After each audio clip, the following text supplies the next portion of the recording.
Good evening, everyone. Why don't we get started? Welcome to the Marin Energy Authority Board meeting for Thursday, October 4th, 2012. We've had one request by Director Green to move up the privacy policy item 7, and let's put that right after the consent calendar. Don, if that sounds okay. My understanding is you have to leave. I do. I've got to be in court in Crescent City at 10:30 tomorrow morning, so it's going to be an ugly night. Crescent City. Yeah, it's almost all the way to Oregon. So any objection to moving item 7 up to after item 4? Seeing none, we'll go ahead and do that. Okay, let's start with board announcements. Do we have any this evening? Doesn't look like it. Moving to item 2, public open time. Chance for anyone in the public to speak on any items that are not on the agenda this evening. All right, you guys, we're going to expect a little more energy later then. Item 3, report from Executive Officer Don. Great, I have a few items this evening. But before I get started, I just wanted to announce that we have Jay Marshall here. He's with Prime Mover Technology and provides all of our IT support for MEA, and he is here because we have done the transition into an electronic format for our board meetings, and we just want to make sure if there are any glitches, if any of our board members or staff are having trouble, he's standing up here and is available if anyone needs some help. Great, welcome.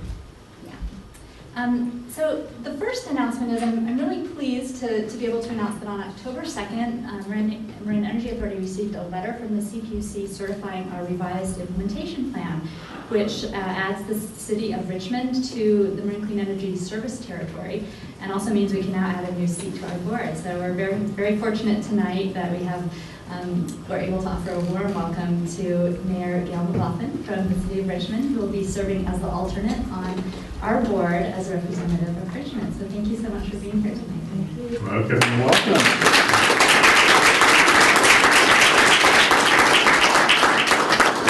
We're very excited. Richmond's very excited to be a part of this, and I'm, of course, the alternate. Councilmember Tom Butt will be the regular. He was out of town today, so I was very delighted to be able to step in and just let you know how glad we are to be a part of this venture. Great, thank you. And we have a couple of other welcomes this evening. The next one is a welcome to the newest addition to our team, Becky Minton. Becky, can you stand up so we can say hello? Becky has been hired to serve in our Energy Efficiency Coordinator role. And she comes to us from the California Energy Commission, where she was a program manager and financing lead for the existing building program AB 758, and contract manager for the local government commission Energy Upgrade California project, which we've talked about here quite a bit. Prior to her work with the CEC, she worked with the CPC as a research fellow and with the city of Arcata as an energy program specialist running their energy efficiency program. So we're very fortunate to have Becky joining our team. Thank you. Thank you. Welcome. Welcome. Thank you.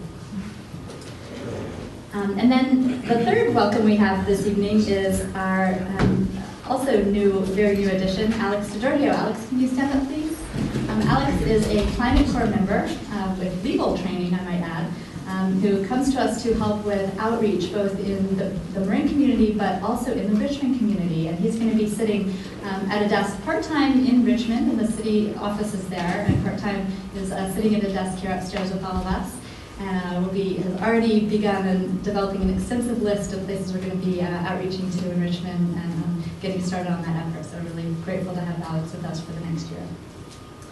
And then the next item I wanted to, one other welcome. I wanted to welcome some representatives that traveled all the way up here from the city of Lancaster, California, to join us for the meeting tonight. Hello.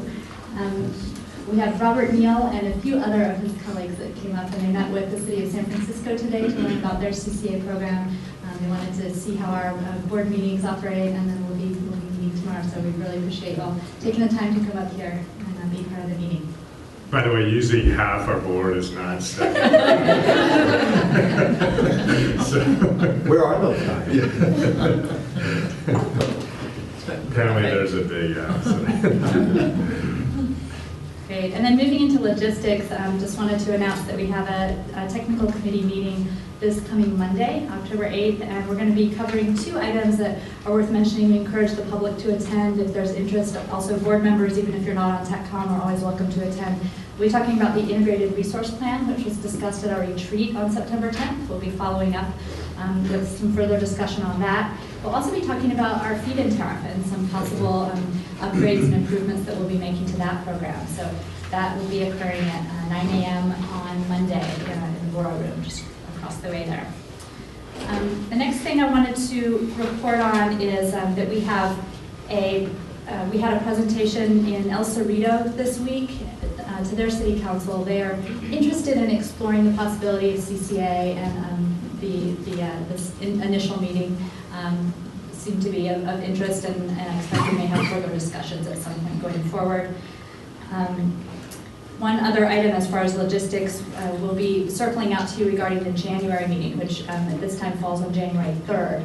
We're not sure if we're going to have enough folks participating to hold that meeting, so we're looking at the possibility of either canceling the meeting or postponing it to another day. Darlene or Sarah will be reaching out to you all on that in the next month or so, but just wanted you all to be thinking about it. And the last item that I have, which is very exciting, and although many of you have probably heard, I wanted to make sure that everyone heard that Assembly Bill 976 was vetoed by the governor. And that's thanks to many of the efforts of people in this room working with the governor, with the governor's office, to let them know about the many concerns about this bill. And I'd like to read a few words from what he had to say about the bill. He felt that the bill prohibits any company from doing business with a community choice aggregation program, and it goes too far. Adding the restriction in this bill would serve only to impede efforts to establish community choice energy programs. So it's exciting to see that he understands the value of our program and was able to prevent this bill from going into effect. And that's it for my report. Great, thanks, Don. Any questions for Don? Members of the public, okay? Great. So item 4 is our consent calendar. Hopefully everyone had a chance to review that. Any questions, comments? I'll entertain a motion. I'll move. Second? All in favor? Aye. Opposed? That matter carries. As previously indicated, let's move up item 7, update to MEA customer privacy policy and related. I will be speaking on this matter. This privacy policy is the result of a decision that came from the CPUC, 12-08045, and it's essentially extending the privacy protection requirements that are being imposed upon the investor-owned utilities onto community choice aggregators and gas utilities as well. While we, for jurisdictional concerns, have opposed the language in this decision, that ultimately came into effect. So now we're going through the steps of complying with the decision. It's essentially the modifications.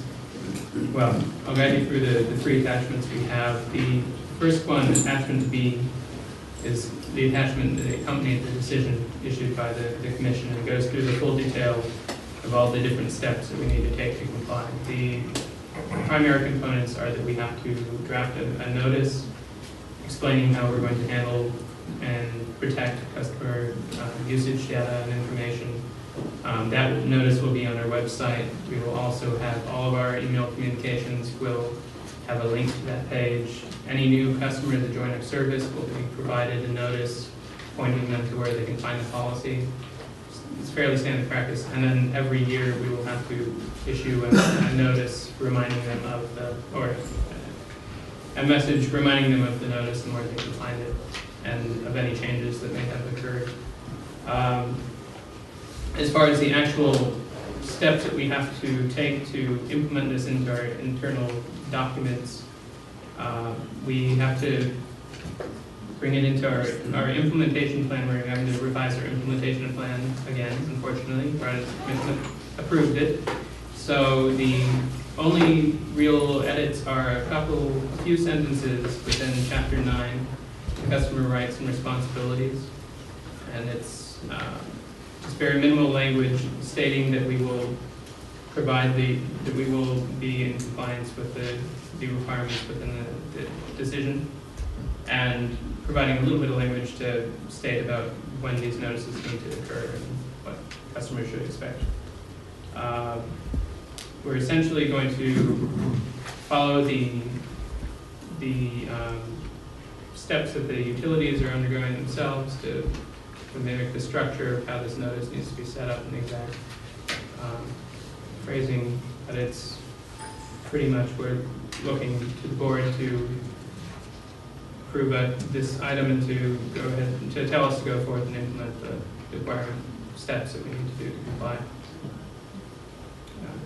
The question? So this is the standard language that's put forward by the CPs. Yeah. And if I could add a couple of things, this item was discussed in the executive committee with many of your board members, and as we discussed there, the main changes will be adding some language to our standard emails that go out, our website related to our customer privacy policy, and as Jeremy mentioned, making a few additions in the implementation plan that will just point to the Commission's decision, saying that we will comply with the decision. Questions? Mm-hmm. Director Green. Can you explain how the mechanics work in terms of consumer privacy? Is it sort of the standard modern form where the default is less privacy unless the consumer executes some sort of notice where he or she says, I want more, or I don't consent to the sharing of my information? Is that what the overall structure is of this? So it's well protected to begin with. There's very strict definitions of the types of third parties, the primary and secondary third parties that we can contract with and provide this information to them. And there's a very distinct set of roles that these third parties can fulfill. So an example of the sorts of third parties that would have access to this protected information would be our associates, John and Kirby.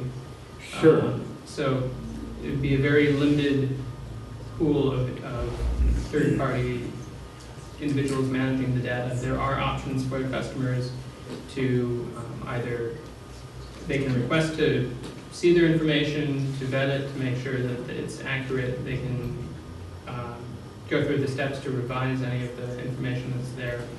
And I believe there are allowances for them to further restrict access.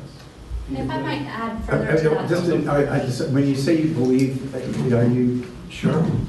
I looked right through. Yeah, and I think part of what you're asking is what is standard practice for handling customer information, and it's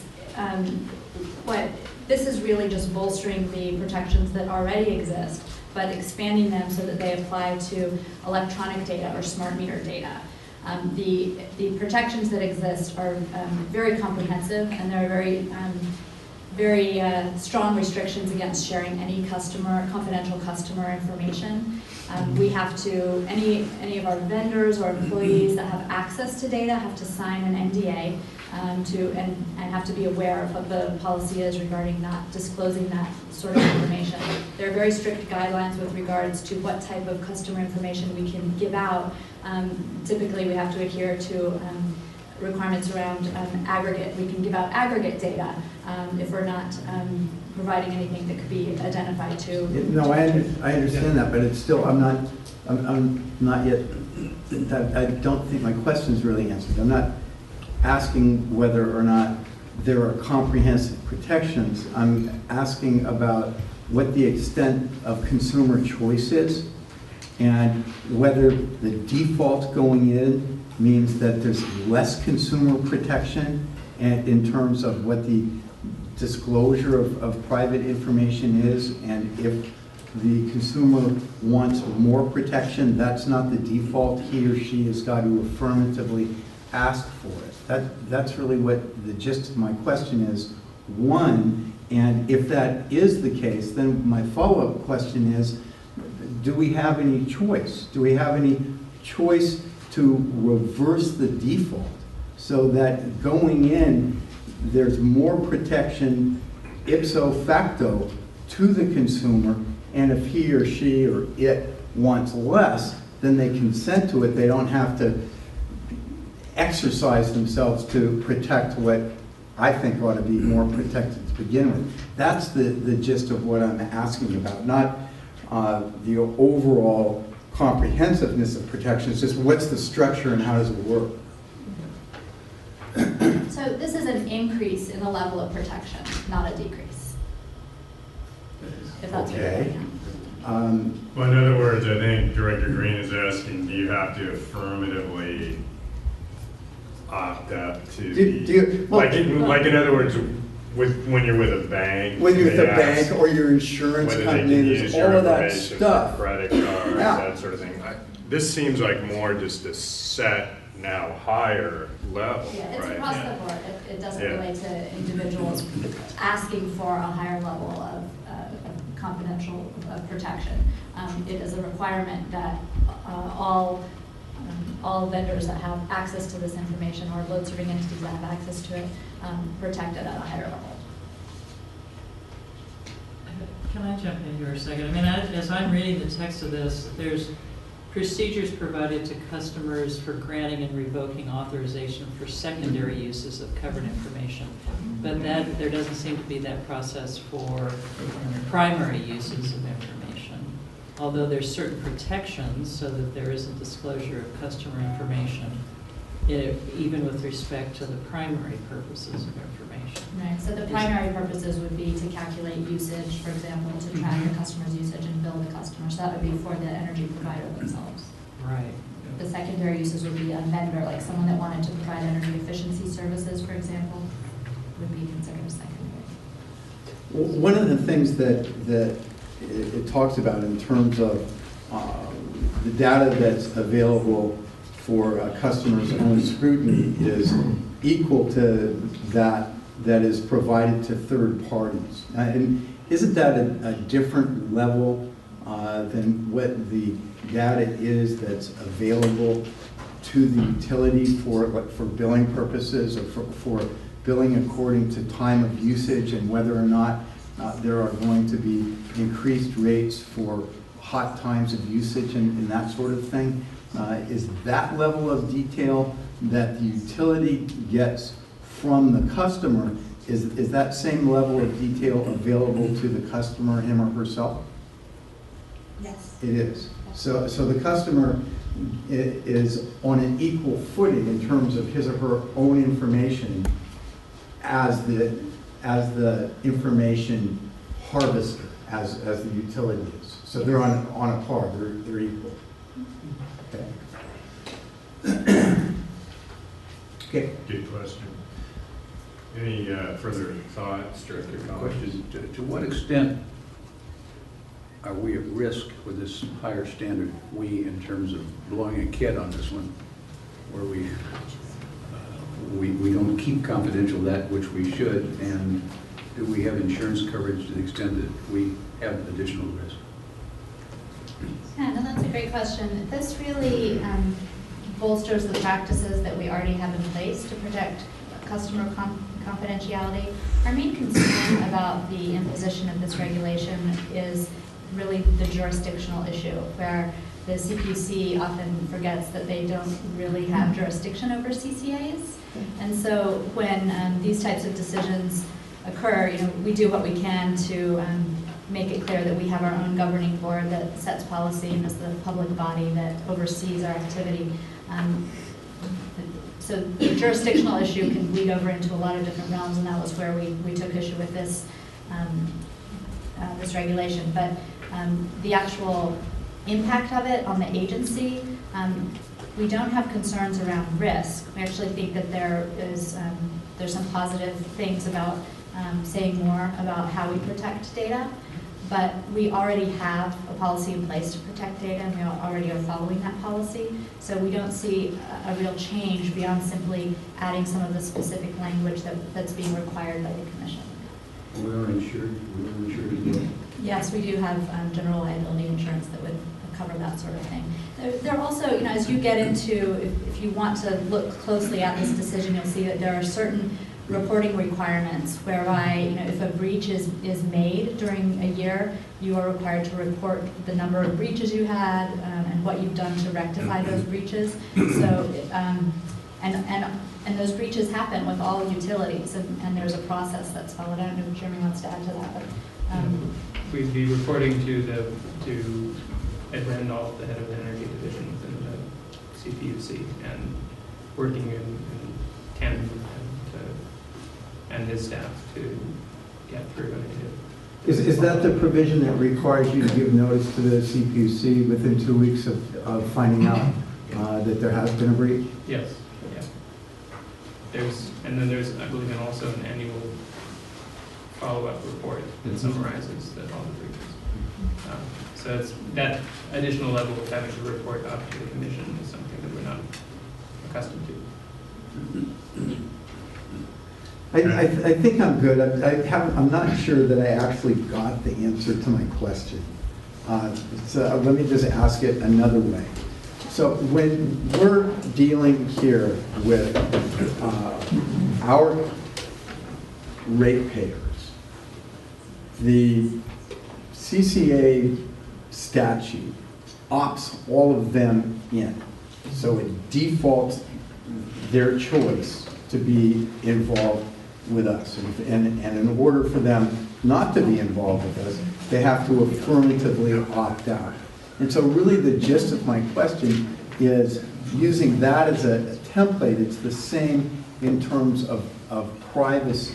Is the way that the CPUC decision sets up the use of private information, is the default mean that the information's available to be used first, and any restrictions that are available as to the use of that information can only be imposed if the consumer, if the ratepayer affirmatively says, no, I don't want you to use my information.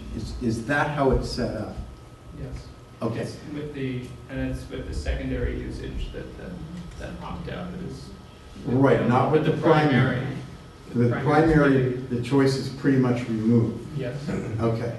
And then so my follow-up question is, do we have any choice in terms of our compliance or modification of that structure, or are we simply stuck with it?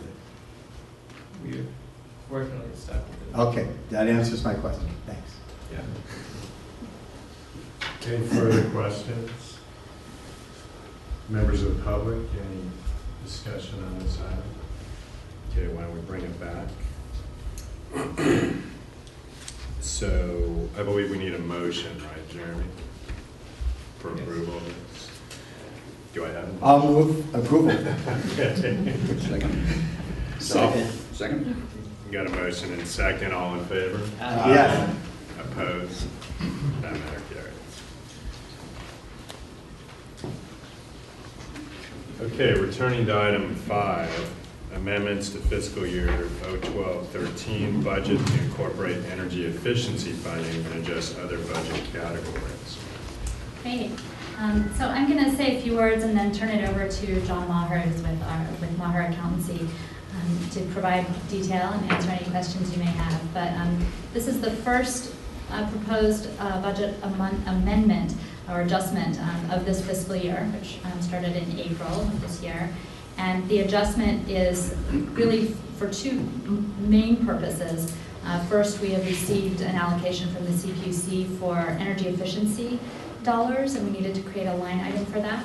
And the second item is shifting revenue into our communications line item, primarily because of the added focus on outreach in Richmond, in the city of Richmond, and some additional outreach and communications that we'll be doing in Marin over the coming months.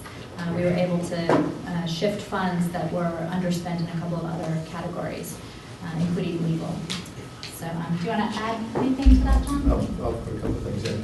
So you'll notice that the amendment net is no change. So we've got the public purpose energy efficiency program directly offset.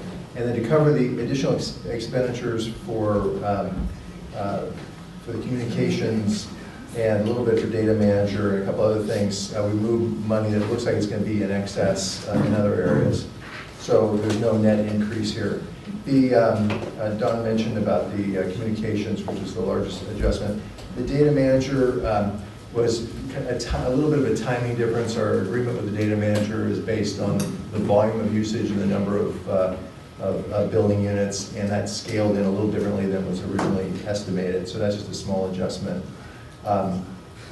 There were, it looked like we were running a little close on professional services, so we thought we'd better get authorization for just a little bit more room there to carry us through to the end of the year. So there's nothing really, other than those two items, there's really nothing dramatic to change. I'd be happy to answer any questions that you might have. Any questions? I have a question that's not directly related, but the fund balance of $2,490,000,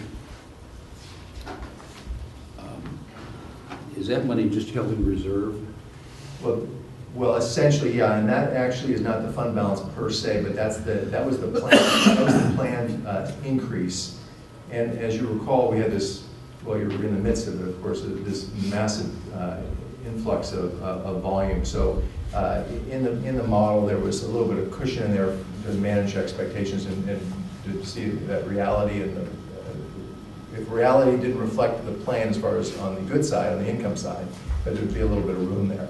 So in reality, there's another report that you approved, the budget to actual, and in reality, that first 5-month period performed a little bit less attractively. So you had, rather than the increase of 2.49, we had an increase of 1.5. 1.5 increase, and what does that bring the balance up to? Because it was a remaining balance before the 1.5? Yeah, there was, and actually I didn't bring, I don't think I brought that report with me. I don't think I did. Let's see.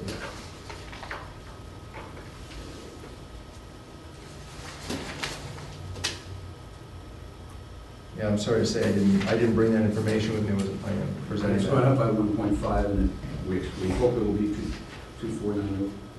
That'd be the hope. Yeah, and of course there's the budget was based on projections that were done early in the year. Volume never turns out to be exactly as you plan in order to rates, so there's a little bit of Trying to figure out what we're going to do. Yeah. Okay, thank you. Question. Yes.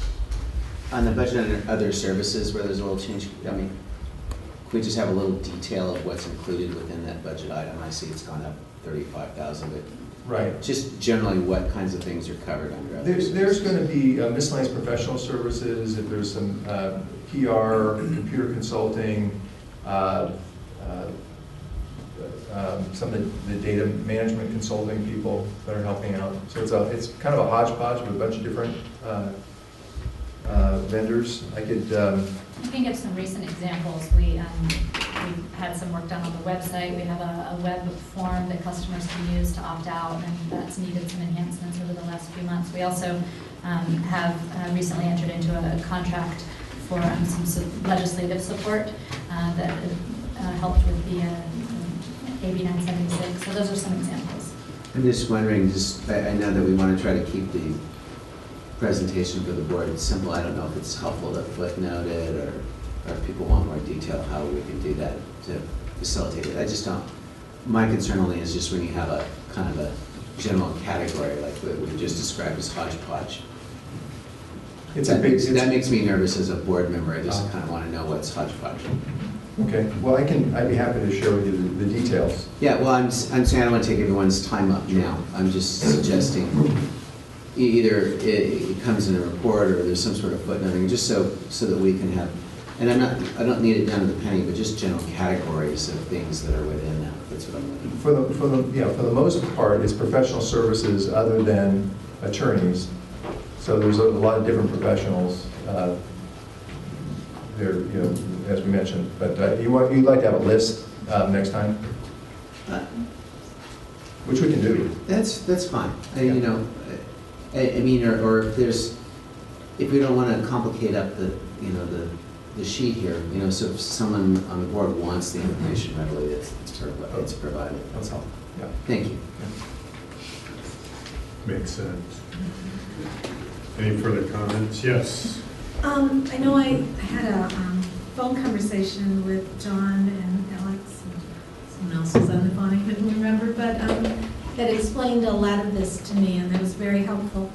But would you kind of remind me of, so this 400,000 that you're adding on the communication consultants and related expenses, that's due to partially, I'm thinking because of Richmond being added, right? And that is but it's also in regard to just ongoing communications in general? There will be continued ongoing communications in general, although if we were not expanding into Richmond and doing an enrollment next year, we would not have needed the adjustment here. Okay. And everything from mailings to, you know, some of the stuff, all of the stuff that Alex will be working on fits into that. Right, including staffing,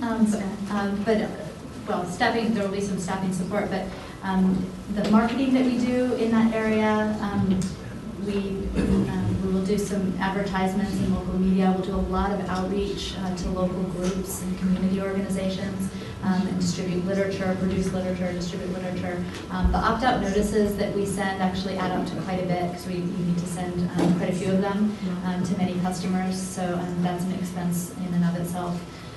So those are some examples. So that's like this first, getting another city on board as kind of a one-time thing, extra expense. And the other question is, you mentioned this and I forgot, what the fiscal year was different, it seemed, than the fiscal year is always April 1 to March 31. It starts in March. Okay, so this is just, there'll be another budget coming forward right around the end of March.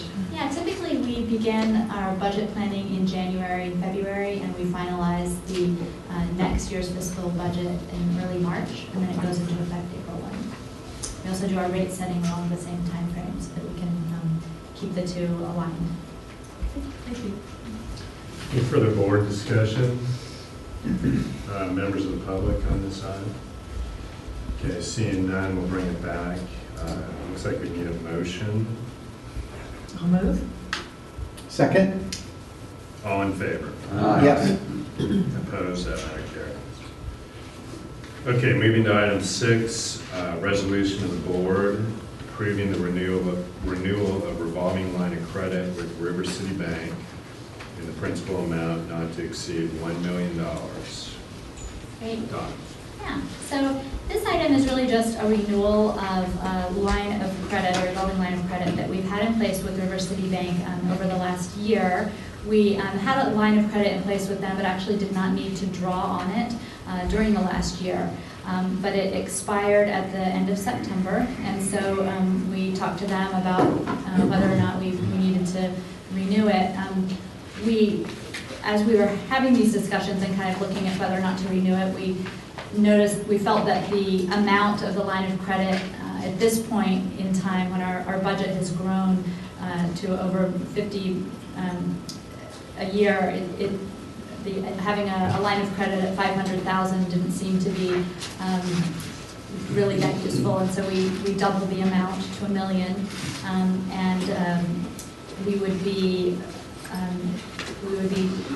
getting this line of credit in place. And also the other change that we're proposing to make here is aligning it with the end of our fiscal year to conform to some legal requirements that require that any funds that are borrowed during a fiscal year need to be paid back with funds brought in by the agency during that fiscal year. So the end date of this contract is 3 months after our fiscal year, but the start date would be after the approval of your board.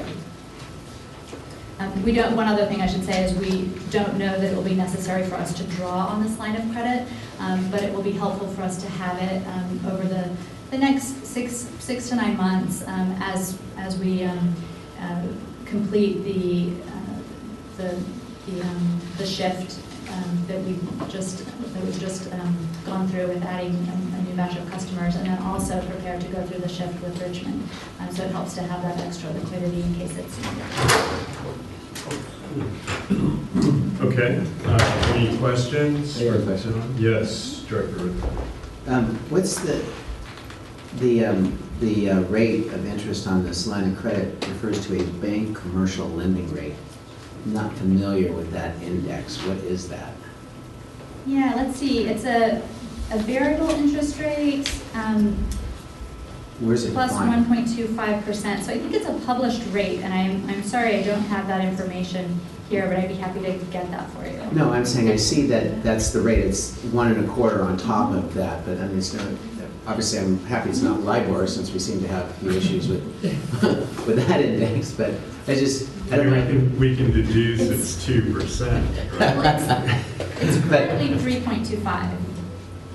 Well, I 2 understand we plus can deduce it's 1.25. 2%. Damon's math is really better than mine. I understand that. I'm just curious if it's a private index rate for River City Bank. Is it, what is it? I've just never heard of it. Yeah. And the reason why I'm asking is just how volatile is it? You know, how often does it move? What's the deal with it? Because I would hate for us, I know we have a really low interest rate environment, so it's probably not a time that we really have to worry about it that much, but I just would like to know where that index came from. Yeah, I'm happy to get back to you on that. And I can say that since we've used this in our other agreements with the bank, we have found it to be very stable. But I'll get back to you with that information. Thank you.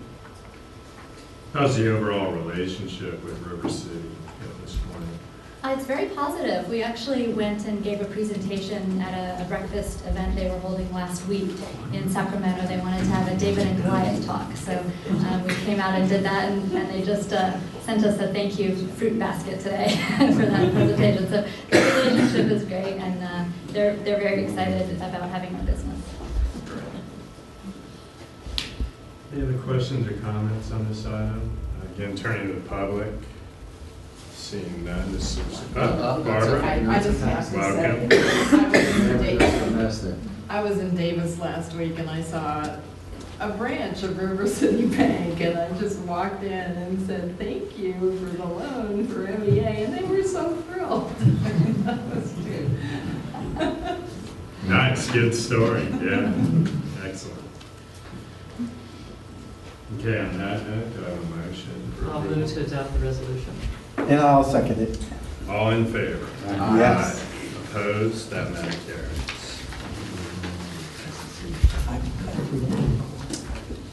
Okay, item 8, probably the main item we're going to be addressing this evening. The third amendment to and restatement of confirmation agreement with Shell Energy North America, second confirmation agreement with Shell Energy North America, and the first amendment and restatement of confirmation of resource adequacy requirement with Shell Energy North America. We've been negotiating and have completed a draft set of agreements which reflects changes to the current power supply transaction with Shell Energy North America, SENA for short. And the changes are essentially to adjust the contract volumes for consistency with MEA's current load projections. And so the crux of this is really the expansion to the city of Richmond scheduled for mid next year. So through these contract adjustments, we're incorporating the load necessary or the supply necessary to serve those customers.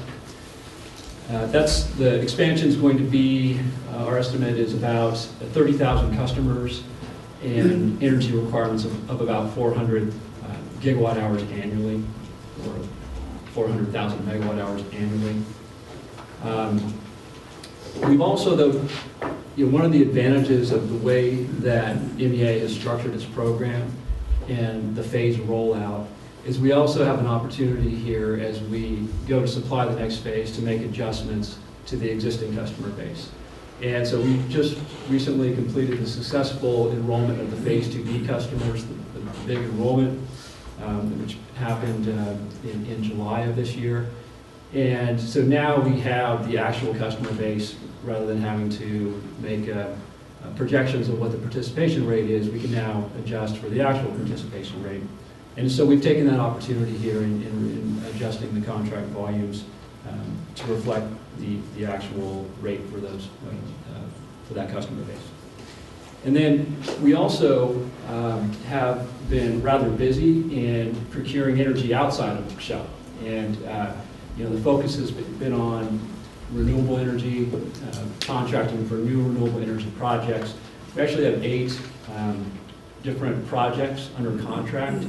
And so we've made adjustments. We've reduced the amount of energy being purchased from Shell to align essentially with the expected production from these renewable resources that MEA is contracting with independently. So on net, we're adding the 400 gigawatt hours of load for Richmond, but then we're taking a lot of that back through self-supply. And so the actual additional energy being procured from Shell is less than half of that amount. So it's a variety of factors that are playing into this adjustment.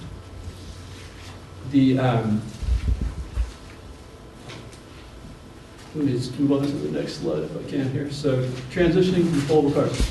Let me go back one. Sorry. So this is a next step in really a multi-year transition and phase-in process for this program. And if we go back to the beginning, the original agreement with Shell was a full requirements contract. So 100% of all the energy services needed to run this program was procured through that agreement with Shell. Since then, that agreement has been amended several times. We've amended it for the various phases that have already taken place. And we've also amended it as MEA has procured resources independent from Shell. So this is another step in that transition. As we'll get into, the proposed agreement structure really unbundles the different products and services that Shell is providing and will facilitate the continued development of MEA's independent procurement program. We'll go to the transaction overview. So the fundamental changes here are for certain of the products for the non-renewable energy and scheduling service, we're actually extending the delivery term so that it will go through 2017. But we are also specifying scheduled reductions in the volumes that Shell will be providing during the term. Again, that's part of the transition strategy. It really, the MEA's independent procurement efforts has really been focused on renewable energy, and that is actually a very mature process. We have the open season process. We occasionally will do an RFP. Currently, the majority of MEA's renewable energy is procured, has been procured outside of Shell, and we, under the new structure, over 80% of the renewable energy will be procured outside of Shell by the end of the term, by 2016. So that's really been the focus. What's next on the plate, really, is turning our attention to the non-renewable side. And this is going to take a little bit longer. The non-renewable procurement, there's a couple of really things that need to take place before MEA is going to be in a position to really manage that portfolio independently.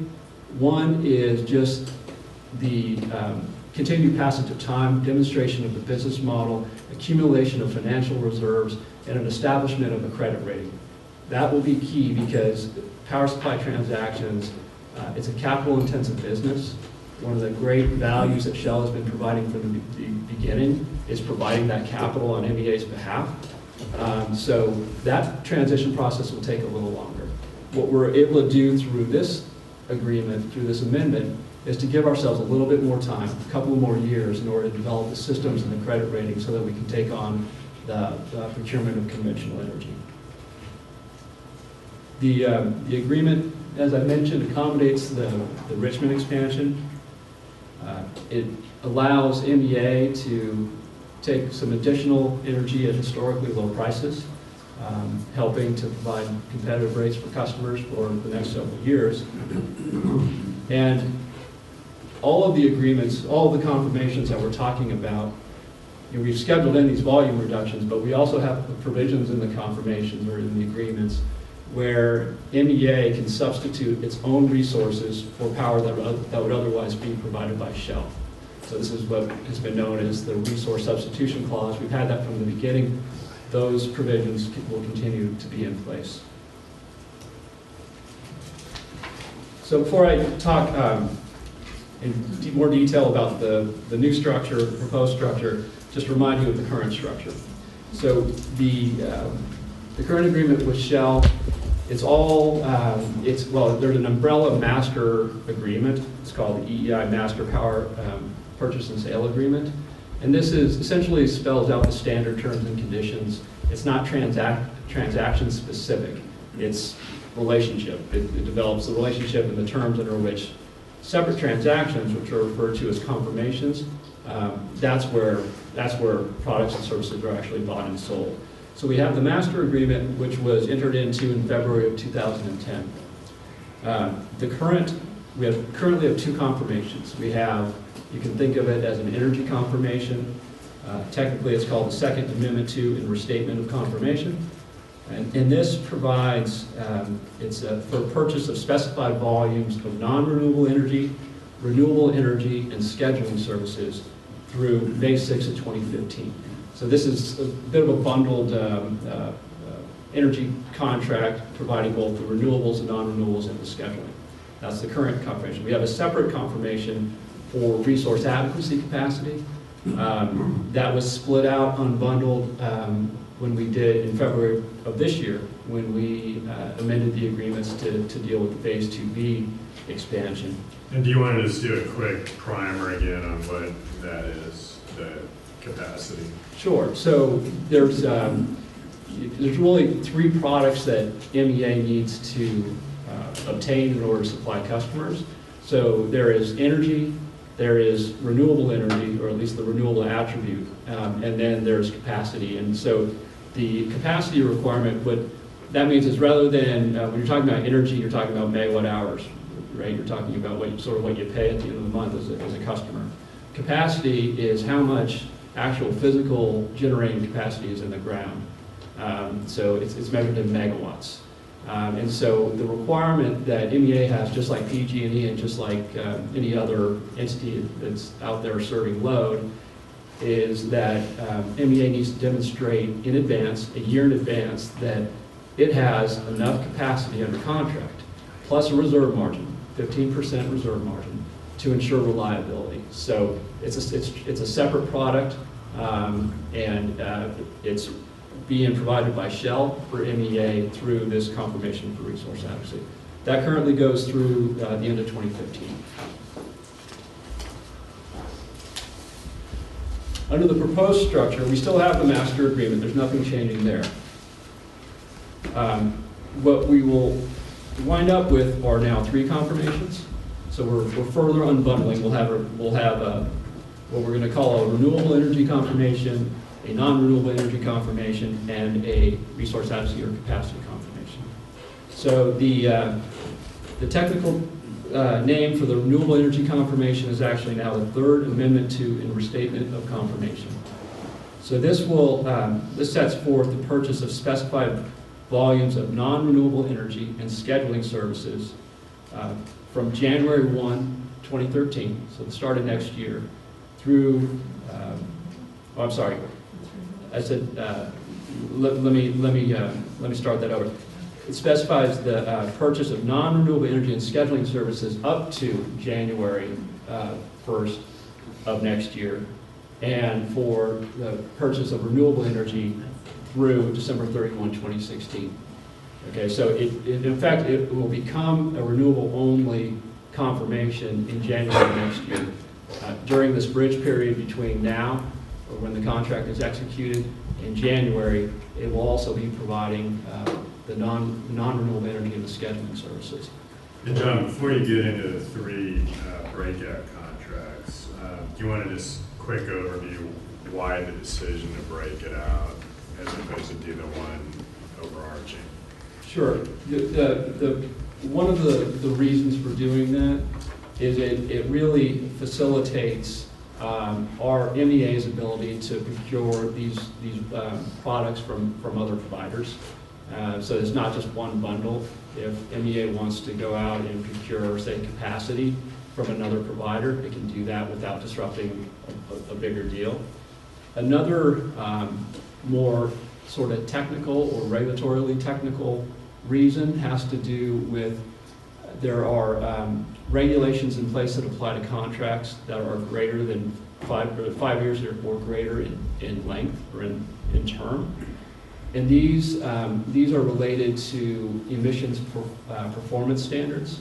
And the sort of the essence of it is that if you have a contract that is 5 years or longer, it needs to identify specific resources that are going to be used to supply the energy.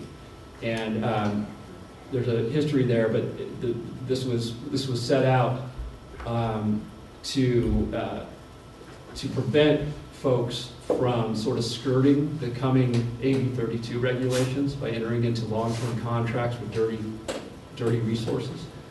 So the agreement that what we want to do is make sure that our agreement for non-renewable energy is less than 5 years, because that deal has always been for system power, not specific resources.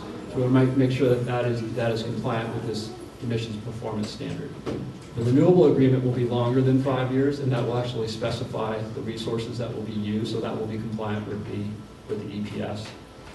And so those are really the two reasons. One is sort of regulatorily mandated, and the other is more of a business reason that it makes good sense to have these products in separate agreements. So, okay, so anyway, the renewable energy confirmation will become renewable energy only as of next year, as of January next year. That's when the non-renewable confirmation will become effective as well. So then, starting on January 2nd, all the non-renewable energy will be provided through that confirmation, as well as the scheduling coordination services. And that will go through the end of 2017.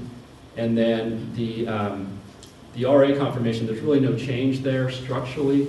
The only difference with the RA confirmation will be the additional volumes for the City of Richmond customers. So in terms of, you've got in the packet, you have the agreements in red line form. There have been some additional changes over since the packet was distributed to the agreements, and I would characterize the vast majority of the changes as cleanup type changes. The changes that are actually of substance, I'll highlight as we go forward. And I think you have a clean version. Before we leave this page, just to underscore, so there's 3 different end dates now. Capacity 2015, renewable 2016, non-renewable 2017. That's correct. 3C. That's correct. So, and that's all part of the overarching strategy to essentially start weeding ourselves or continue the transition away from a single supplier model. You know, we now have, as I mentioned, 8 renewable contracts. The plan is to continue that, to continue to expand the number of counterparties that MEA is dealing with and diversify the number of suppliers that MEA is dealing with.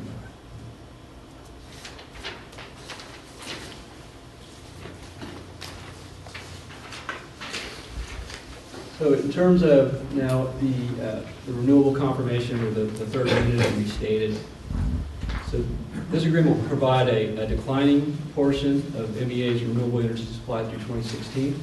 So that's the scheduled reductions in volume. We're really using Shell at this point on the renewables just to fill some holes that we have, because we are so well advanced on the independent procurement program. This agreement would include bucket 1 and bucket 2. For folks who are familiar with the terminology, renewable energy for RPS compliance purposes, there are really 3 types of contracting mechanisms that you can use. Bucket 1 is essentially in-state resources that you're buying the energy and the renewable attribute from. Bucket 2 is essentially out-of-state resources that you're buying the renewable energy, the energy and the renewable attribute from. But there's some restrictions on how that's scheduled. And then bucket 3 are unbundled REC purchases, so you're just buying the renewable attribute from a renewable generator, but you're not necessarily worrying about scheduling the energy from wherever they're located to the load and going through the ISO protocol. So what we're talking about here are some additional bucket 1 and bucket 2 volumes. We've taken the opportunity in the amendment here to incorporate the CPUC standard terms and conditions that they want to see, or they really require to be present in all RPS qualifying renewable purchase contracts. Something here that is different than what was in the board packet, and that is really, I think, a positive development, is that this confirmation will have an exhibit that identifies the specific resources the specific renewable resources that will be providing power to supply MEA. So, you know, in the past, it's just been, we're really sort of told after the fact, these are the renewables that you got. Now, we're actually seeing these in advance, and I think that's a real positive for us. As I mentioned, this confirm sort of has a little bit of a bridge period to it, you know, from execution to January, where it also includes the non-renewable energy and the scheduling services. That'll persist until the effective date of the second confirmation, which is January 2nd. And then in terms of the energy pricing, energy prices are still at historical lows, so we expect that the pricing will be similar to the existing contract prices. On average, it looks like it might be a little bit lower for the bucket 1 and a little bit higher for the bucket 2 compared to the current contract, but on net, it's pretty much a wash. Let me just, in terms of the changes from what you saw in the original board packet, this is the one that has the more significant changes. I mentioned this Exhibit 3, which is new, and will identify the renewable resources being used to supply us, or at least the portion being supplied by Shell. This is referenced in section 2.2C, and what you'll see in that section is the language that we needed for compliance with the emissions portfolio standard that I mentioned earlier. And also in 2.2, in 2.2A, we've clarified and simplified the language so that it's clear that the seller will provide the volumes that are specified in the exhibit. And this is really, this is a simplification. It also recognizes that MEA is no longer relying on Shell to manage MEA's overall renewable portfolio, but MEA is doing that independently. We're just buying specified volumes from Shell through this confirmation. And then the changes to section 2.2 also require some changes to section 8.1 and 8.2. And in essence, what sections, the new sections 8.1 and 8.2 do are they allow MEA to work with Shell to remarket any excess renewable energy that MEA has. That would be at MEA's discretion. MEA could choose to bank the excess. It could choose to work with Shell to remarket that. So that's a little bit of it's a slight change really from what was in the packet. And then similarly in 8.2, there's a provision that MEA can request Shell's assistance to procure additional renewable energy if MEA desires. So fairly minor, and really that was to conform to the change to section 2.2. Any questions on that confirmation? Because I'm about to move on to the next one. Okay. So the second confirmation, or the non-renewable energy confirmation. So this confirmation will provide a declining portion of MEA's energy supply through 2017. The decline in the volumes, as I think I've indicated, are really timed to synchronize with production from MEA's other resources. This agreement includes energy and scheduling coordination services. The delivery term begins January 2nd, so it's less than 5 years in term. And the pricing is expected to be similar to the current contract prices for the existing term. And then the final confirmation, the resource adequacy confirmation, what this will provide is MEA system. It'll back up just a second. So when we talk about capacity, resource adequacy capacity, there's actually a number of products that are necessary there. There's capacity that can be anywhere on the grid, and then there's capacity that has to be specifically located in certain areas that have reliability concerns. They call these local reliability areas. So MEA buys system resource adequacy capacity in the Bay Area, which is the CAISO, California Independent System Operator Defined Reliability Area, and then RA, or resource adequacy capacity, in the other PG&E, local reliability area. So what this confirmation will do, it will provide for the system RA requirements through 2014. All of MEA systems RA requirements through 2014, and then a portion of the system and local requirements through the end of 2015. Delivery terms unchanged for the RA confirmation. It continues to be from May 10th of 2010 through the end of 2015. And in regards to the pricing, the current pricing is that's applicable to the incremental volumes, because these are the volumes necessary for the Richmond enrollments. We expect similar to current contract prices for the local RA products, and a little bit higher for the system RA products. And that's largely a result of just what's happening in the market, as there's concerns about the availability of San Onofre. You've heard about that.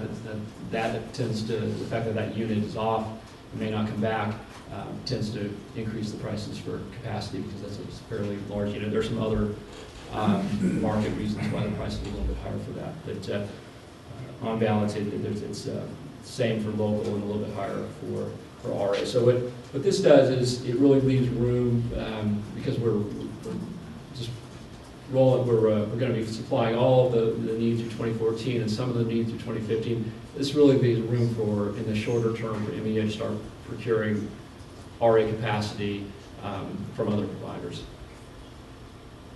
I have a question. Yeah. On this resource capacity, if CMA for whatever reason can't perform, do we have other providers? I realize that's perhaps unrealistic since it's such a gigantic energy company, but Yeah. for whatever reason that they can't perform, what happens? Well, I guess, so if they can't perform in this particular case,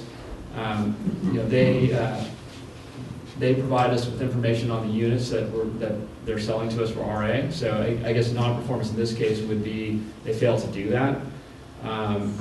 What would happen in that case is we'd go back to the master agreement, and they would be liable to us for damages. Essentially replace our replacement costs of going to another provider and buying that capacity. CENA would be liable to us for those costs. No, but thanks for answering that. I'm wondering about our customers when, if CENA doesn't perform and the energy has to be delivered. You're saying that we can find another provider, perhaps at a higher cost, and we'll see CENA for the difference, but there will be another provider that can fill in, is what you're saying. Yeah, there's no chance that there would be a customer interruption at all. The power flows through the CAISO regardless of what happens. This is a forward-looking compliance obligation. So what would the practical effect if we were unable, if Shell was unable to provide our RA capacity, we would be deficient. When we file every month, we file a compliance filing with the Energy Commission, the CAISO, and the CPUC, and we say we've got this much peak demand and we have this many resources. If we were unable to do that, MEA would be penalized. but there would be no disruption whatsoever to customers. Energy would still continue to flow. Appreciate that, thank you. And then the next question is regarding SENA, all the different types of energy that you've been discussing in these different confirmations. Is the source of all of that within the CAISO? And it's not like out in Texas or Tennessee or someplace. I mean, it's in our grid system here. So I'm just curious where their energy is actually coming from. Right, so capacity is all within the CAISO.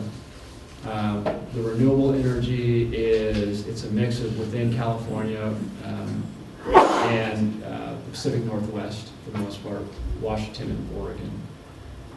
And then energy it's unspecified, but it comes through the CAISO, so it's really, you can really think of it as the CAISO pool. I think you've heard the analogy before that there are generators that are connected to the pool, and then there are customers in aggregate that are connected, that take energy out of the pool, and you make sure that enough energy goes in to match what you take out. But you're not able to really track electrons in any. I wasn't concerned about tracking the electrons. I was just curious. Well, it can't come from Texas. We're not connected to Texas. Yeah, okay. I was just curious where SENA's sources of energy are. So you've answered it. It's California, Oregon, Washington, basically. Thank you.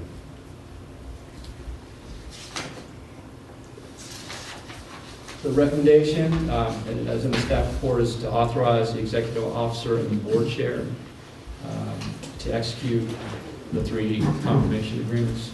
Third amendment to and restatement of confirmation, second confirmation, and the first amendment to and restatement of confirmation for resource adequacy. With that, I am delighted to answer any more questions.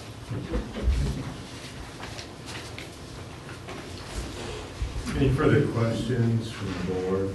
And these were also discussed at our ad hoc contracts committee meeting as well. Okay, I'm not seeing any. Members of the public on these 3 proposed confirmations.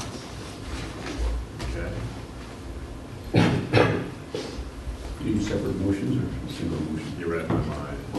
How do you want to? 2 separate motions. Let's do separate. Okay. Confirmation 1, confirmation 2. Move to approve for the First Amendment. Second. All in favor? Yes. Opposed?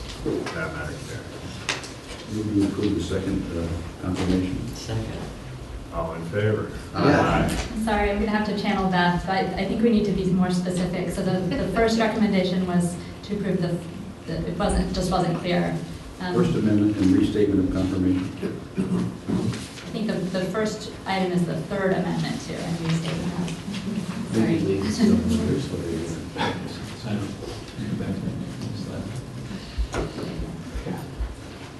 You want to Starting reverse your train of thought? Start with the 3rd. Withdraw everything. Which is the first. Move to approve Third Amendment to and restatement of confirmation agreement. Second. All in favor? All in favor? Yes. Opposed? Move to approve second confirmation agreement. Second. You don't say. All in favor? Yes. Opposed? That matter carries. I'm not going any further. You gonna leave it to someone else? Yeah. Okay. Move to approve proposed First Amendment 2 and restatement of confirmation for resource adequacy agreement. Second. We'll give that to the director. I got it. 1 in. All in favor? Aye. Opposed? That matter carries. And thank you, John, for that very clear Yeah. explanation. Good job by everyone on that one. They don't call you technical consultant for nothing. And again, overall picture, this ties into our integrated resource plan, Right. which is going to be one of our governing documents, so to speak. Okay. Get my agenda here. Thanks. We're on number 9. Item 9, regulatory update. We're missing Bat. Oh, no. Jeez. So we have My Derek. turn to But channel Jared. that. So the actual presentation I'll be giving is going to be limited in scope to simply the energy efficiency programs and the regulatory process to securing the funding relating to that. Generally speaking, though, where we are in the regulatory world, we're in a little calm before the storm. If you look through the update summary, you'll see that there are a lot of pending proposed decisions, and as soon as those come through, then there's going to be a frenzy of work. But right now, it's a lot of things we're waiting for the commission to make a final action on. One of them is very dear to our hearts and our minds because it has to do with our 2013-2014 energy efficiency proposals. So I'll cover really three different ways of looking at the energy efficiency proposals. The first is looking at the statute and the different ways that we can secure funding for energy efficiency. The statute has section 381.1A, which was put in place by the original CCA bill, Assembly Bill 117, which allows CCAs to apply to administer funding. We're based upon the language, we're allowed to apply to administer funding for any ratepayer within our service territory, whether or not they are a member of an opted-in member of our program. Our clean energy program. Option 381.1E and F are alternate pathway to securing funding, and this was put in place with Senate Bill 790. And in this case, it's an election process where the CCA and its board decides that they want to elect to administer the funds that are being collected from their CCA customers to then apply towards energy efficiency programs. So that should sound familiar because that's what we used for the 2012 energy efficiency funding. We elected. The commission's responsibility was simply to review and ultimately certify that our proposal was thoroughly thought through. With the methodology A, instead it's a broader pool of funding, it's a broader pool of potential customers that can be served by it, and it's also a more detailed review process with the commission. It's more the jurisdiction on whether or not we are permitted to do this rests with the commission's ultimate say. So that's what those are the steps we're going through with the 13-14 cycle. So because the funding is different and because the customer eligibility pool is different between EF and A, it really shapes the different ways that we are able to use the funds. You can see with the 2012 proposal that we have already secured funding for and we're beginning to implement with Becky. And it's limited in scope. It's just for the remainder of the 2012 cycle. It's primarily focused on multifamily. It's really, as I said, it's limited to Marin clean energy customers only because that's where the funds are being collected from. And that also clearly defines that they're within our jurisdiction and the jurisdiction of the board. With the 2013-14 cycle, we've decided to apply for funding through the methodology A rather than E and F. This expands the amount of funding that we're able to apply for. This also expands the scope to be able to offer programs to people within our service territory, regardless of whether or not they choose to participate in clean energy. So this is really a big step, and in our proposal, we have multiple components: the single family, the small commercial, the multifamily, and a couple of finance models on bill repayment, which is particularly exciting because it requires a billing structure to implement, and because we, at CCA, and we're working with PPD for billing, we're able to do that, whereas other third parties that may be looking to run finance programs are not able to. We also have a standard offer, which is similar to the feed-in tariff, where we are essentially offering a standard price to procure negawatts rather than megawatts for energy savings. So we put out this price. Entities can approach us and say, we are willing to provide you this many megawatts of savings, of energy savings, if you will pay us a certain amount. And for the 2015 and beyond, that is largely up in the air. We have the choice to apply under the A or under the E and F methodology. There's also some discussion going on with the Commission in the General Energy Efficiency proceeding about what the more standard long-term rules should be and the process should be for reviewing either the election or the application process. In that case, that is one of those items where we're waiting on further guidance from the Commission for how that discussion should continue. And we actually, one thing that isn't on here, but we're looking at for the potentially the 13-14 cycle and the 15 and beyond cycles as well, is that there are a number of, there are a couple of programs for low-income groups, and one of them is the Energy Savings Assistance Program, which is collected through public purpose charges, non-bypassable charges, and potentially could be accessed through the EF methodology, the same way that we access some general funds for energy efficiency. So that could be a parallel application and parallel program with separate funding stream for energy efficiency, but reserved, earmarked specifically for low-income customers.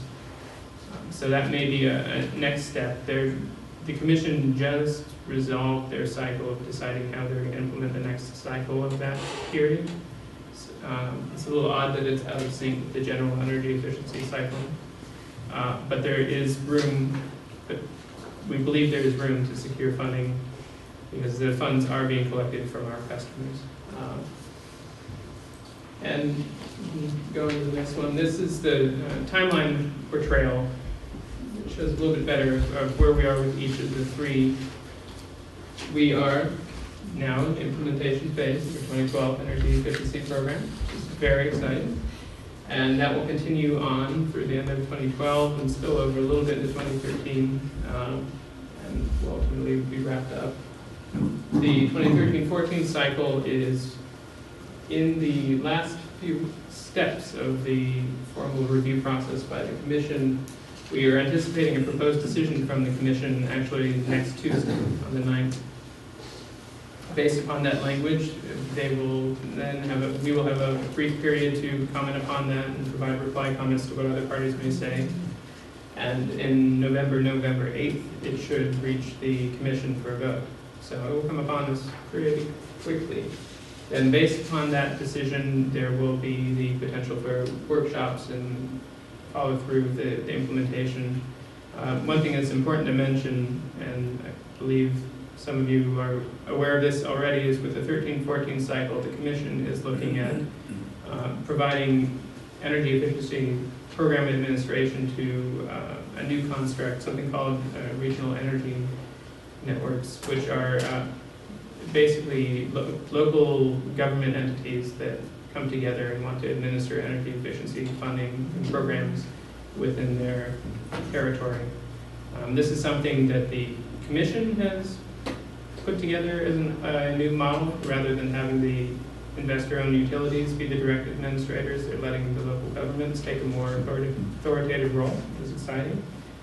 But there is a little bit of confusion in the process about what the differences are between BRENS and what a CCA is able to do. And a key distinction is that CCA has legislative backing and statutory language allowing us to administer these programs. So we're working through, doing a little hand-holding with the Commission, making sure that they don't confuse us with the other entities as well. And we believe that this decision will be quite interesting because it will be a diversification of energy efficiency program administration in a way that hasn't been seen in California. So the Commission is actually looking to be quite innovative and experimental in this next phase, which is exciting. It's good for us.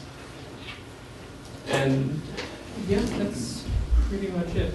Okay. Hopefully that helps clarify the process a little. Questions for Jeremy? Yes, ma'am. Yeah, so you mentioned the regional energy networks. Could you explain a little bit more about how that would work? So there are, the Commission opened up the process for local governments to put together a proposal to administer energy efficiency funds. There were a couple groups of local governments that decided to try to pull together and go through the application process. It's quite laborious. The Association of Bay Area Governments was one of those entities, and they're really the only remnant in the Northern California area that's looking to develop and administer funds. I believe there are a couple in the Southern California region that are looking to administer funds. We've actually been working and been in close communication with ABAG through the process to make sure that the types of programs that we're proposing are distinctly different and do not overlap with what BayREN, as they're calling themselves, the San Francisco Bay Area Regional Energy Network. Making sure that what we're attempting to do and what they're attempting to do don't overlap. And really the Commission really wants this to be an experimental phase because they've been very unhappy and underwhelmed with what the investor-owned utilities have been able to accomplish. And so the thought that we've had and the thought that the RENs have had as well is that if we can diversify the different types of programs and the different types of pilots as much as possible, then we can really see what works and what doesn't and bring it back to the Commission so that they can, say, start mandating certain types of energy efficiency programs in the 2015 and beyond cycle. So the BayREN is the other REN within the Bay Area that could be providing these services. They're actually one item that we decided to concede to them was a PACE program for funding of energy efficiency programs. And there's potential for some, because our programs are each subcomponent distinctly different, there's some potential for our customers to dabble a little bit into the programs, opt into some of the offerings that BayREN has rather than some of the offerings that we have. But the Commission's also very careful about allowing that sort of cross-pollination to occur and then allowing the different entities to claim the energy savings that they've created, so that we're not claiming to have saved a certain amount of energy that BayREN also had saved, and so forth. And that the Commission's actually been very concerned about overlap with the investor-owned utility programs as well. So. Yes, Director. Don, I was curious, can you give us a quick update on where we are with multifamily and the energy efficiency and how we're doing and whatever help we can do? Yeah, level on that? I have to say, since we brought on our new team member, Becky Menton, the program has just taken off very quickly. We had a very large planning meeting today that lasted for 4.5 hours. At least the agenda looked pretty heavy, with a lot of participants from different sectors, including vendors that are going to be providing services through the program, and representatives from the community in both Richmond and in Marin County. It was a very productive meeting. A lot has happened in addition to that. We've been identifying which vendors will be the best fit for the multifamily program so that we can focus on that program really first. We've entered into initial contracts with 3 vendors to date, and we're looking at a couple of others that might be providing some related services, but probably starting for the 2013 program. We also have developed a comprehensive list of properties. Actually, it's a start of a list, but it looks very comprehensive already. It has more than 100 properties shown there, where we'll be reaching out. And what we've found in pinning down, really, we're going to be looking to achieve the greatest cost effectiveness, of course, that we can, given the budget that is coming in, which is a little less than we had hoped for, and it's going to be challenging to achieve the results with the limited budget that we have. However, we're looking at opportunities to leverage other funds that are out there, particularly federal funds for low-income multifamily housing that might be able to help us to leverage those resources to achieve additional results. And so we're particularly interested in low-income multifamily community buildings initially, but other multifamily units that we come across would be a good fit for the program that we'll be launching in 2013. So we'll be talking to those property owners even towards the end of this year. So those are some things that happened in the early development of the program. We have actually already had a meeting at one of the buildings in Wayne City that looks like a good candidate, and one of the 3 contractors that we brought on is going to be playing the role of doing many of the audits and retrofits. And they've been working with us to define the list of incentives that we'll be offering. Incentives really are direct dollars for certain things that are installed. And they are starting to help us pin down which things we should offer incentives for and at what levels in order to incentivize the broadest retrofits that we'll be able to achieve. Yes. The only thing that, if I heard you correctly, the only thing I'd be concerned about is if the companies that are doing the audits are also the companies that are doing the work. Sometimes there's a little conflict there, if you understand, and you're identifying that, yeah, we see you need all this work and we're going to do the work. Do you see any issue or concern there? Well, really, and Becky, if you want to weigh in, feel free to come up to the podium, but what I'll say is we've actually found that having one vendor doing kind of the soup to nuts, particularly for a large complex building where we're going to be touching a lot of common areas, possibly the parking lot, possibly getting into some of the tenant units, it really helps for them to be on the hook for the savings. Because what we're trying to achieve is not just a pretty retrofit that looks nice at the end of the day and is under budget, but what we're looking for is savings, is specific kilowatt hour savings, and those are measured and have to be proven.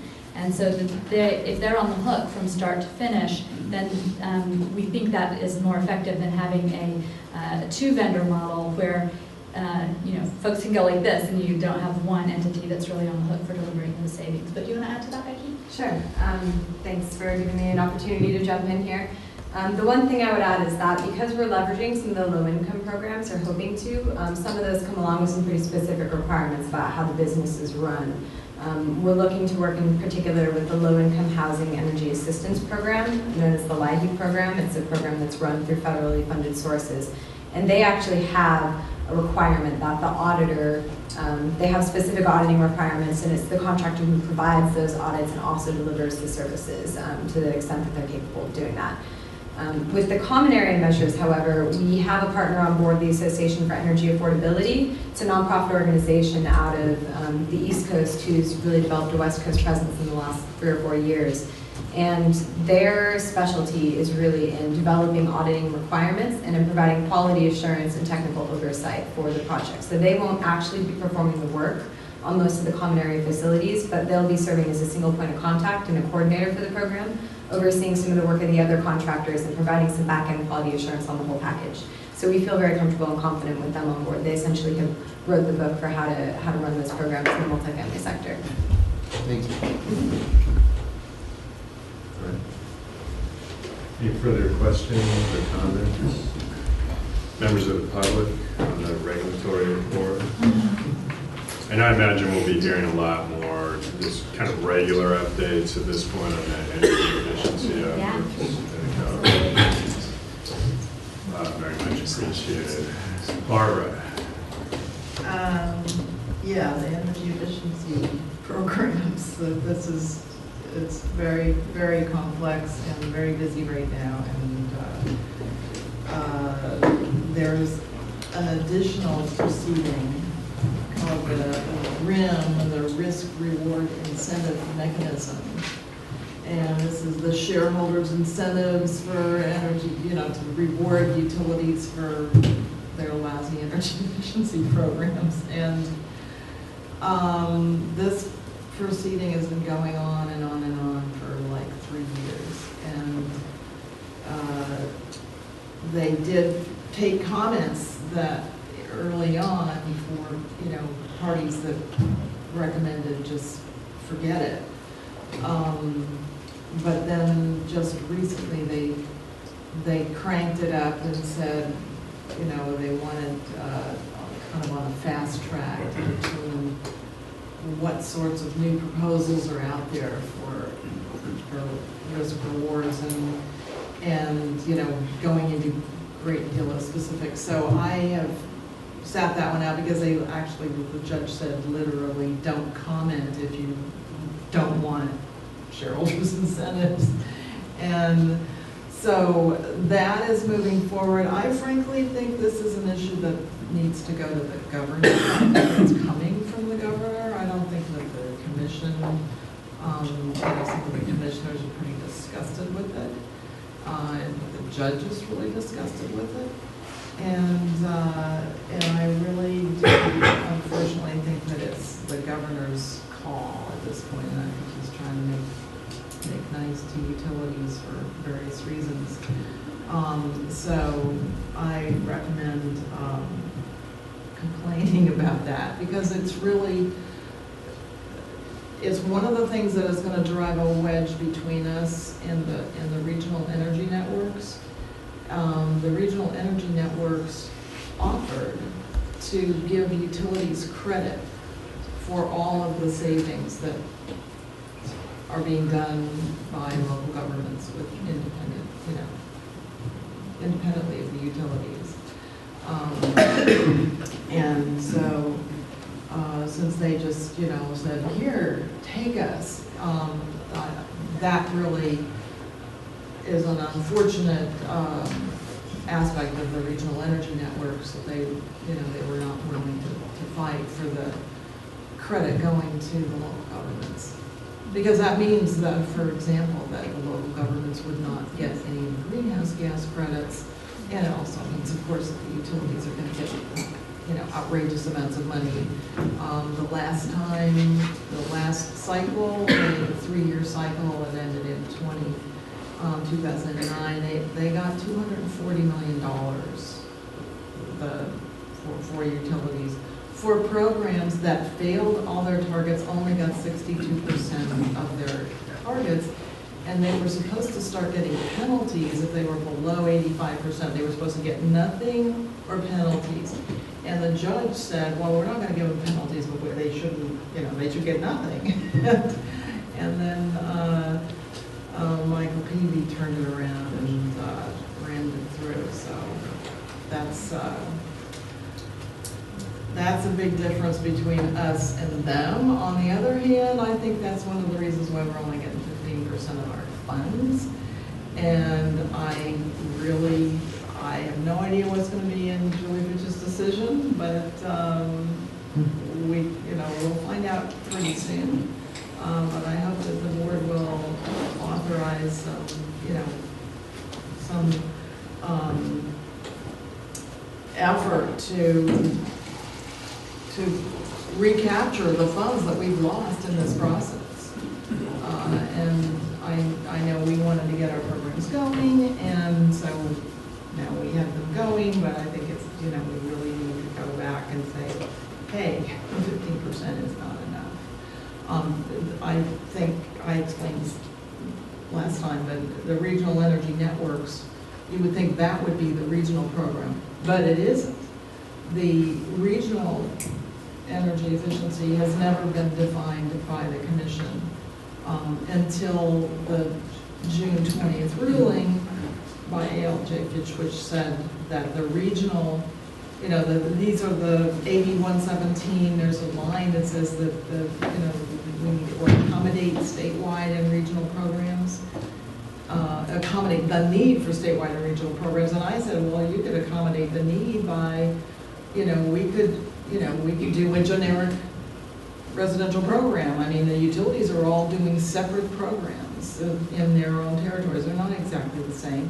And then the public utilities are doing something else in their territories. And so we could contract with a public utility like SMUD to do a really terrific residential program, much better than anything that the utilities have done. So anyway, the Fitch ruling in June, and they carried this through so far. This is what stands this summer, is that the regional programs are defined as anything a utility does in its whole territory, as opposed to what it does locally, and what's not statewide. Statewide, even though it's just the utilities, it's not the whole state.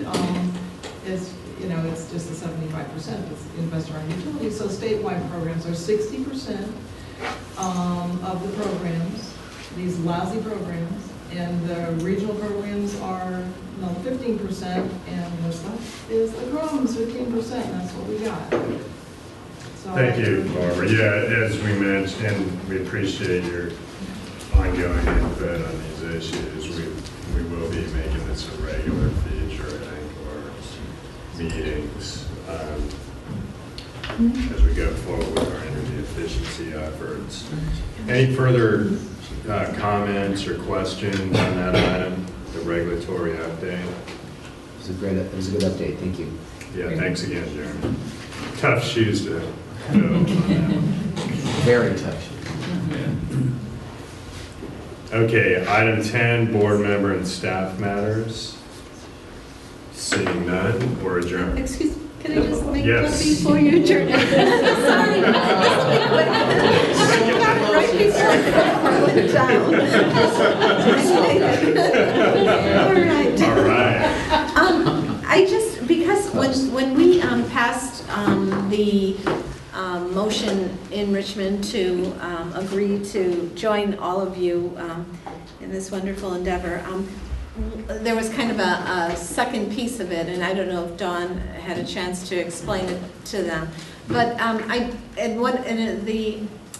the part of it was that the representative, which has been approved by the council, being Vice Mayor, I'm sorry, he's not Vice Mayor anymore, Council Member Tom Butt, would advocate, and because he's not there, I'm the alternate, so I'm taking on this role for today, to advocate, or at least present this for now, this proposal, and I'm just gonna, it's just a short, sentence or two, it would have to be worked out.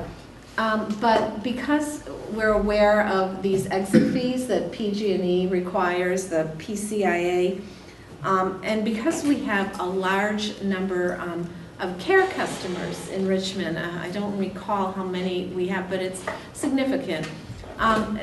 And there was some concern, I think understandably among all of us on the council that this additional amount would have to be paid by the by customers in general, but especially for the low-income community that are care customers. So the suggestion was that because Richmond will be bringing in more revenue, that out of that additional revenue that Richmond brings to MEA as a whole, that we as a board consider subsidizing this exit fee for care customers. And I would say beyond Richmond, I know there's less of a percentage of care customers in other cities, that are on this board, but it could be extended to all care customers in all cities. So that's just a suggestion, a seed I'm wanting to plant. So, as we go forward. Great, thank you for that input.